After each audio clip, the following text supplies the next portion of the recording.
most women in their 40s have dysregulated cortisol levels, and the rhythm that you want your cortisol to naturally be on is one that is in tune with your circadian rhythm, with your sleep to wake cycle. And one of the main things that determines this is light. So what your cortisol level should look like is high in the morning, and then over time throughout the day, you want it to be tapering off where it's at its lowest point at night.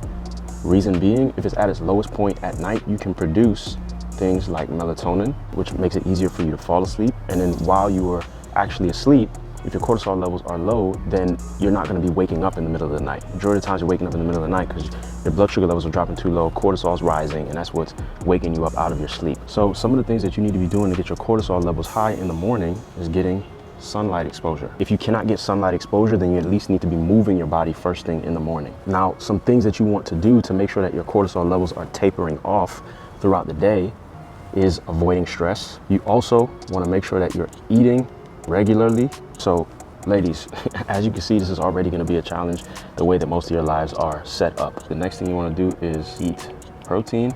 Next thing is eat fiber. Something else we want to put in there is avoid HIIT training. Now, I'm going to give you a breakdown as to why you want to do these things. Now, as far as avoiding HIIT, if you're already stressed, training itself is a form of physical stress on the body. So you want to avoid doing things that are going to stress your body to the point where your recovery becomes compromised. It's not that there's anything wrong with HIIT training.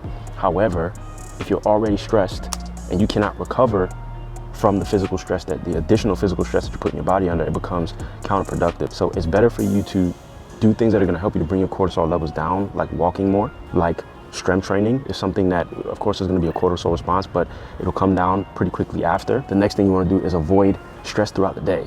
So if you have a stressful job, or if you have things going on at the house, or whatever the case may be, there are proactive stress management strategies that you can use and reactive stress management strategies that you can use. And those are things that you're going to have to explore on your own, whether it's recognizing some of your triggers, right? Getting into the habit of creating space in between the time that something happens and when you react to it, okay?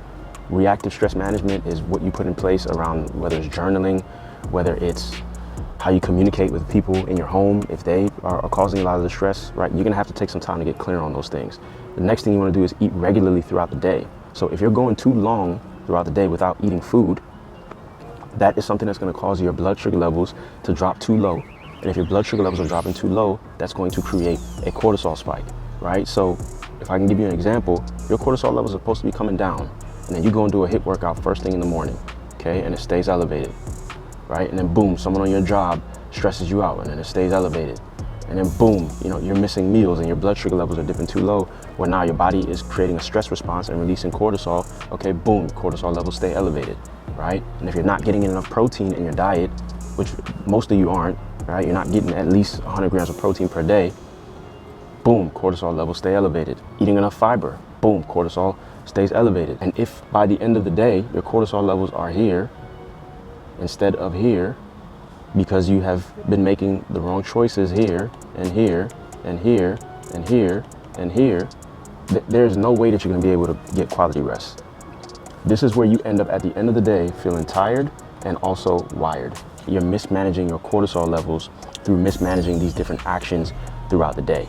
And ladies, this is just the reality of you going through your menopause transition. Your body also becomes more sensitive to stress due to declines in estrogen. Estrogen acts as a normal buffer for cortisol. So if cortisol is losing that buffer because estrogen is no longer playing its part, that means that your body will react to stress more frequently. So cortisol is going to get released a lot quicker, it's going to stay elevated a lot longer, and it's going to get released for reasons that maybe it wouldn't have gotten released in the past. And to understand that fully, you have to get a better understanding of the HPA axis, how your brain communicates with your pituitary gland, and how that communicates with your adrenal glands, and how that releases the different hormones in your body. And I'll make another video breaking that down so you can understand that piece a little bit better. But your body is becoming more reactive to stress, so you have to be mindful of the things that you need to be doing throughout the day to put you in a position where you can better manage your cortisol levels. And this is just one aspect of putting yourself in a position where you can get better sleep.